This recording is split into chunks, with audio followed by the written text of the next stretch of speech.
This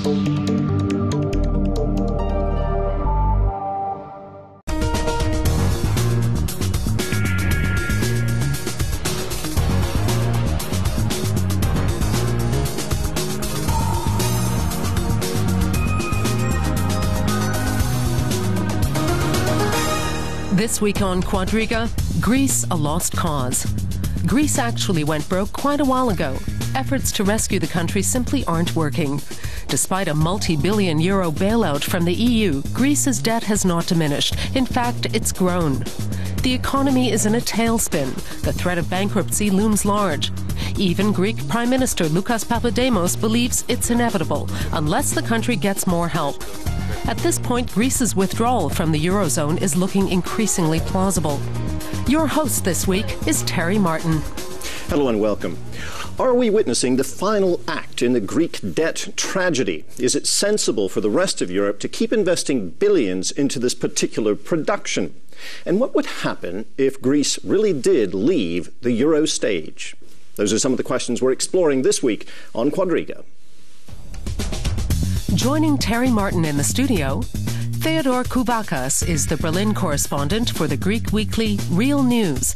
He has written for a number of news outlets with a focus on foreign policy and European financial markets. Quentin Peel of the UK is the Berlin bureau chief and an international affairs columnist with the Financial Times. He was previously the FT's foreign editor and has served as a correspondent in locations around the world. Ulrike Guérot is head of the Berlin office of the European Council on Foreign Relations. An expert on European integration issues, she comments frequently on the European debt crisis. So, Theodore, let's look at Greece. Greece has gotten billions in aid. It's changed its government. It's implemented radical austerity measures, and yet things keep getting worse. Tell us, first of all, just how bad is the situation in Greece now? As bad as it gets. Let me correct you. Greece didn't get any aid. Its creditors got the money that they were owed. So the situation in Greece after 5 years of recession, after massive layoffs and spending cuts and problems of this kind, situation within Greece is getting worse by the day. Millions of unemployed or half-employed or people who even work are getting their income cut by 50, 60%. Family incomes cut up to 70%. So it's a dreadful situation within Greece. It's also bad on the international front.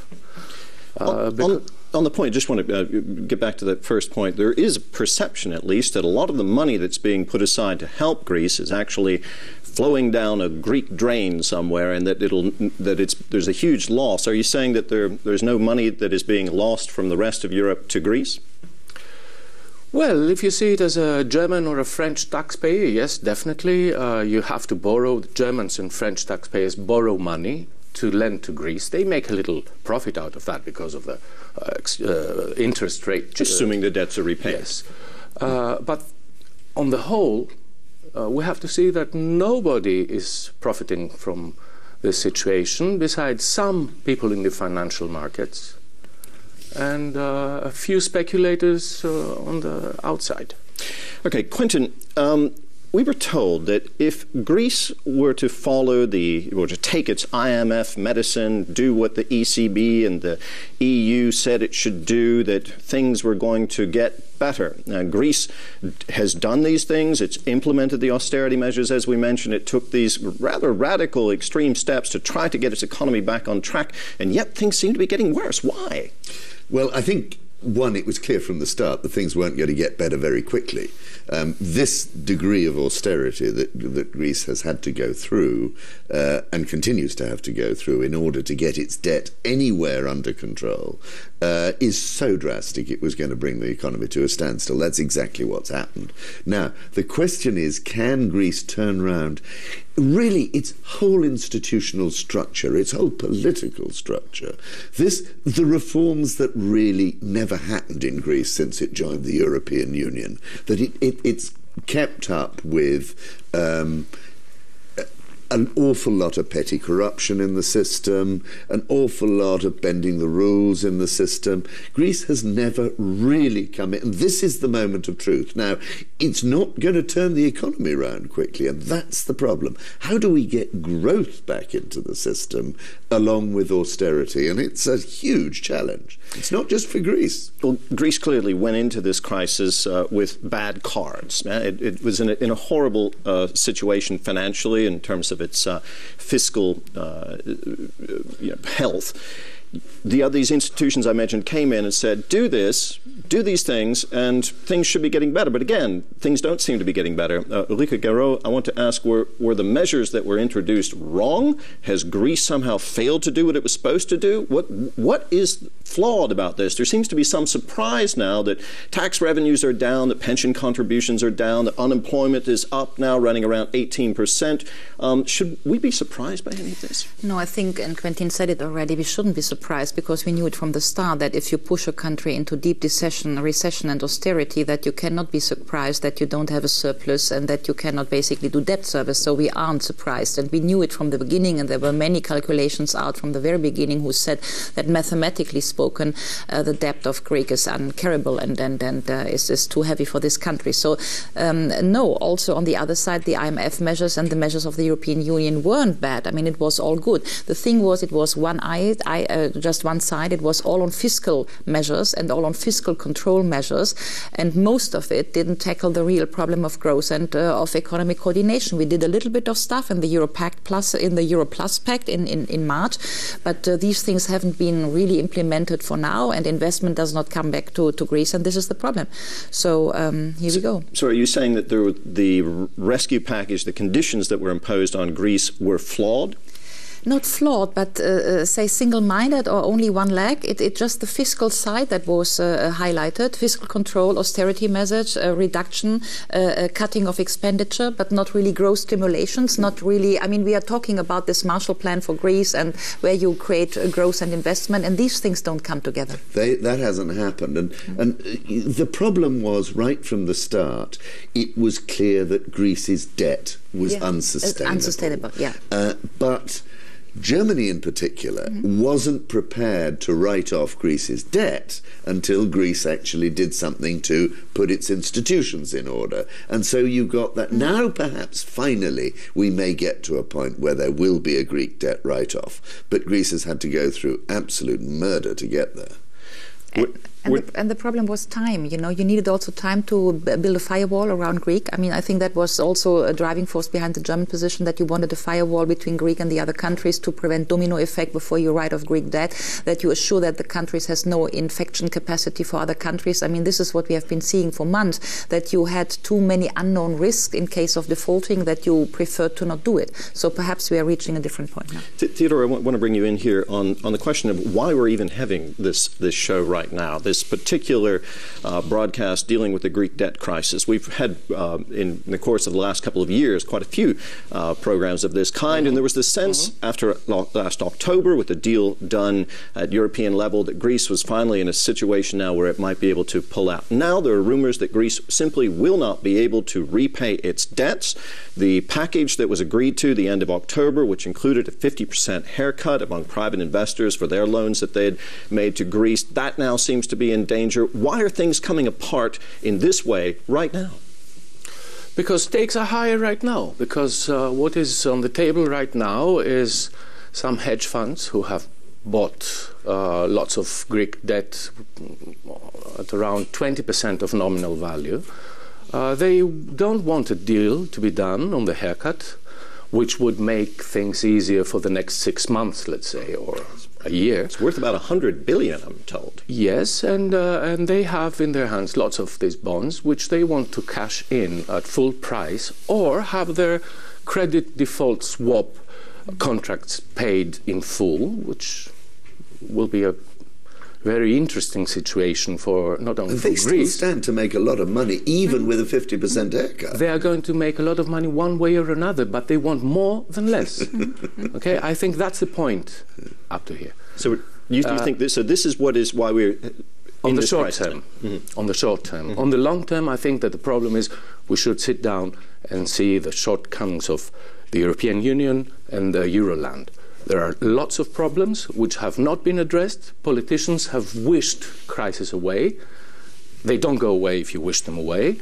Politicians never really managed the whole situation. That's why Greece was left to build a debt as big as that, whilst there are in Brussels lots of agencies of the Commission which are supposed to be following the Greek budget, and they didn't have a Greek-speaking person for something like 3 years, for God's sake. This brings us into the whole question of oversight and whether Greece should have been allowed into the Eurozone to begin with. Many say that everyone knew that Greece had cooked the books, but it was a political decision. Greece should never have asked to be part of the Euroland before putting house in order. Okay. But it was so important to put everybody in who's first come, first served, that it was more or less like that. So they helped them cook public finances, as other countries did. Let's not name names.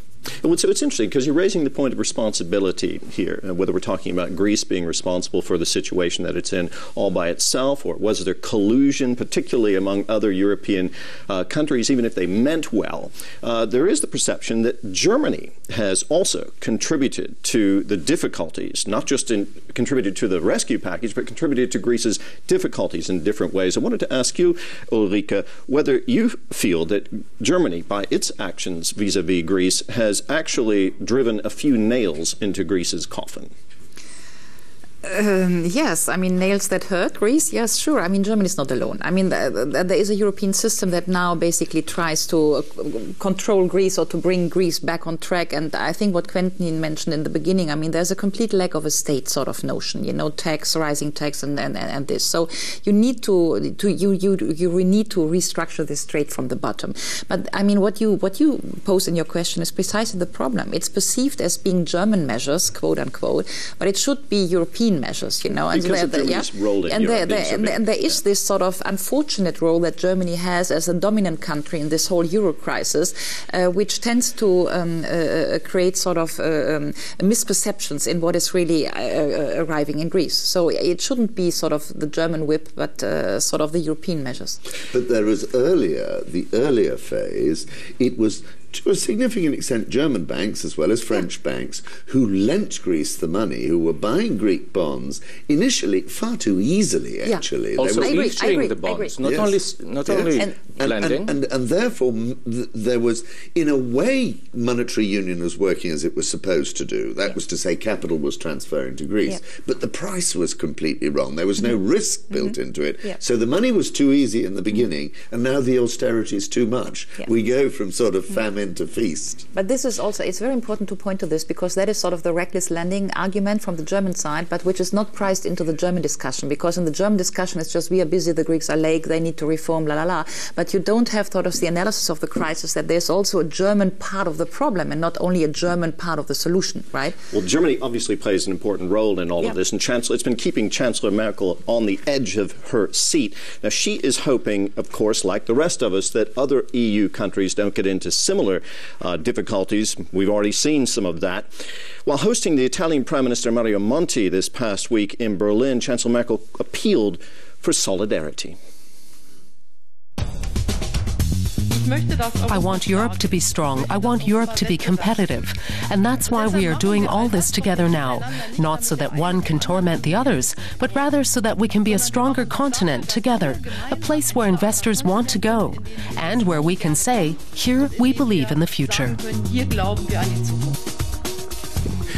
Yeah, confident in the future. Quentin, has Europe's handling of the Greek debt crisis given investors reason to be confident in Europe's future?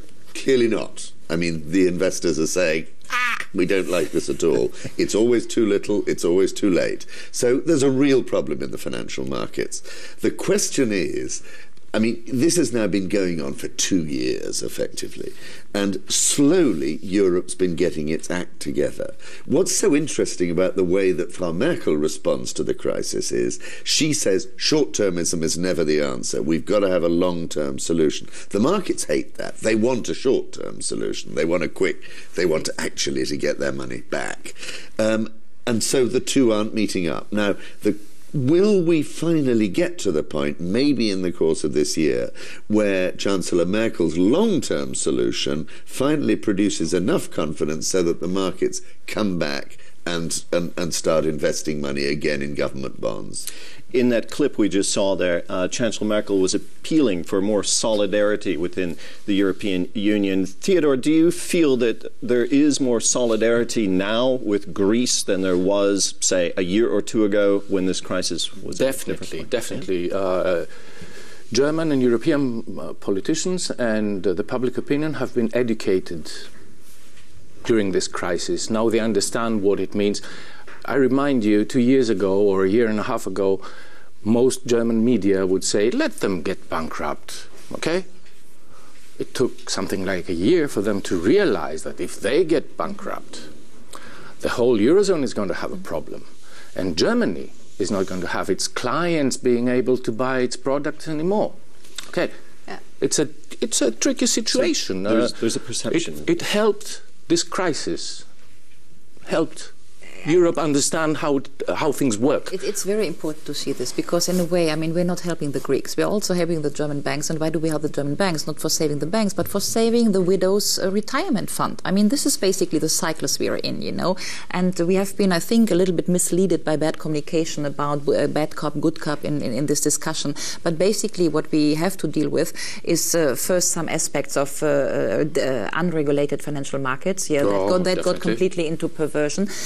But then second, sort of what we are saving. And so I think the Greek crisis is one element, but the profound reasons of what we are talking about is much bolder and much bigger. And you mentioned Italy. I'm still convinced that the Greek is one part of the problem, but infection to Italy would be the real problem for the Eurozone, for what is happening. But again, I mean, we need to have the context between are we saving states, are we saving banks? And if we say banks, we don't mean banks for the sake of banks. We mean the savings of people. I want to still stay on this point of solidarity just for a minute because I think it is very relevant to this whole crisis. There was discussion when this crisis got going that perhaps this could drive Europe closer together, that there would be a recognition of the interconnectedness of the pension schemes that you mentioned, of how all of Europe is actually in the same boat, and that it's in Germany's interest to assure that other countries, financially weaker countries, are going to prosper as well.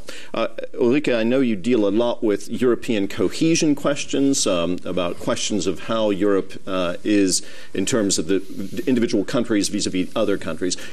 Is Germany perceived as being as having fueled resentment towards itself in its handling of this crisis? Because a year ago, this was the case. Well, I think that was still the case in the last council meeting. I mean, we have rarely seen such in a way, anti-German press in last December before the council, where you had the French being on Bismarck and the British press being on Fourth Empire and the Greek press being on Nazi Germany. I mean, wherever you looked around, the Germans, so it's more than resentment. And I've been pretty astonished how thin the lack is, or the lack of sort of European communication and civilization. But we were all, I think, unable to conceive the Euro political project as being a solidarian project, and we played it one against the other, and I think that was really bad, and we have all an interest to move out of this pointing to the other. I don't think people really realised the degree to which monetary union was political. Yeah. They thought it was a technical thing, having a currency. I agree. And the truth is, of course, it's the most political project we've ever had. And the logic of it is that it has to drive people to much, much closer integration. Not integration sounds like a nice word. Interference in each other's affairs, like interference in Greece. I would say coordination. No, you put it nicely. But actually, everyone's domestic politics becomes each other's domestic politics. Definitely. We can't ignore what we're doing at home. Now, I think Europe's about 40% of the way towards realising that. We're still a long way away. And the question is it going to fall apart before it comes together? And there you are. But before we finish, I do want to play through the scenario, one of the kind of the worst case scenario with respect to Greece, if Greece were to actually default and it were to leave the Eurozone. Some say this is still a genuine danger, a real possibility. Let's take a look at the positive and negative implications of Greece leaving the Eurozone and reintroducing the drachma. Greek products would become more competitive overnight. Agricultural products like cotton and olives would become a lot cheaper, and taking a holiday in Greece would be a much more attractive prospect. The economic boom would create countless new jobs in Greece, but imported goods, especially fuel, would become more expensive for the Greeks. Long term, the standard of living would decline sharply. The biggest disadvantage of reintroducing the drachma is that the Greek banking system would completely collapse and would have to be rebuilt with European aid. For most European banks, a Greek default would be painful but not life-threatening. With Greece setting a precedent, there would be speculation in the markets that other heavily indebted countries might go the same way. European solidarity would be put to the test again. Theodore, is this a scenario that many people in Greece are thinking about and possibly hoping for? Yes, definitely. The discussion has been on for a long time, and some people fear, some people hope about something like this. Let's get back to earth, because Greece has the euro as a national currency, not only by its own laws, but also by European treaties, which are stronger than Greek laws. It would take something like 2 years for Greece to abandon the euro and get back to the drachma, with all the legal and bureaucratic changes that would have to be done. And in the meanwhile, catastrophe will be total. You'd have to have money controls at all the borders. You'd break the single market. Not only that, you have to change the Greek constitution, Greek laws, and European laws. And all contracts related to euro contracts, Definitely. And then you have to go to international courts to find solutions to problems which people who built the euro didn't perceive or foresee. They didn't want to talk about it because it's, The truth is that Hans Tietmeyer, who was president of the Bundesbank back in the 90s, said the only thing worse than not doing it is doing it and having it fall apart. That was a real problem even then. Chancellor Merkel has said on several occasions that if the euro fails, Europe fails. Would Greece exiting the Eurozone, Ulrike, constitute the failure of the euro? First, I think there's a middle way. You can default but not exit Greece. I mean, sort of defaulted in the Eurozone would, I think, be the sort of best solution because exiting, that's the question. I think that the domino effect can still, or the contingent effect cannot be controlled. So it's an unknown risk what would happen. The moment you change, you go back to the drachma. And the Greek drachma is less worse than euro money, of course. The same question would be on the table for the Italians, for the Spaniards, and the sort of nervosity in the markets, I think, would not be controlled. And then we are in serious problem because the Greek is a very small country. I think Greece cannot destroy the Eurozone, but Italy could. And so, yes, I think what we said, the moment you have an exit, the moment you have a contingent, what you have also is capital control. The moment you reinstall capital control, you lose the single market. The moment you lose the single market, we lose the political project. We already are halfway losing the political project of Europe. Look at the Danish discussion on re-establishing border control and so on and so forth. We can do this. If we all think that national countries can do better politics in a globalized world, I'm happy, but I'm not convinced that this is a solution. So we should not exit the Greek. So we're still facing an open question about whether this is driving Europe together or ultimately further apart. That's quite interesting in itself. I'm just wondering about moving forward now. If we say Greece manages to actually get its act together, creditors come together and say, okay, we'll continue with the rescue package the way we've discussed it. Are we feeling that already? We're seeing that the Spanish and the Italian bond auctions have gone much better than many people expected. Are things looking up finally, Quentin? Touch wood, we might be getting towards a turn. I don't think one set of auctions of government bonds for Italy and Spain is going to solve it all. No, this is still going to be a struggle. That reviving confidence in those sovereign debt markets is a long-term project. Having said that, there's just a hope. I have a hope that finally, with this idea that much closer integration of the Eurozone economies through the fiscal compact, with the various other institutions. None of it's perfect, actually. If I were an investor, I would still be very worried about where to put my money. But somehow I believe that the structure may be coming into place so that over the next year things will turn. Also optimistic about the direction that this is all going in? I mean, we've been dealing with this crisis now for over 2 years. But I'm a little bit with Quentin. You know, if we can stand, say, until June this year, because then the ESM, the permanent umbrella, is in place. So we got a long way. We have Europact Plus, we have the umbrella in case we change from EFSF to ESM. So there's a couple of sort of all this fiscal coordination work which will be done and implemented. And of course, this is very complex work. I mean, whoever I think we are now at the third draft of implementation of the last council conclusions. You know, I mean, there's a big amount of regulatory work behind, and we need to go down this route. Well, we've still got a lot to talk about in the coming year. Theodore Kouvakas, Quentin Peel, and Ulrike Guérot, thank you very much for being with us. I want to thank you all for joining us this week on Quadriga. If you want to see this again, you'll find it as video on demand at dwworld.de.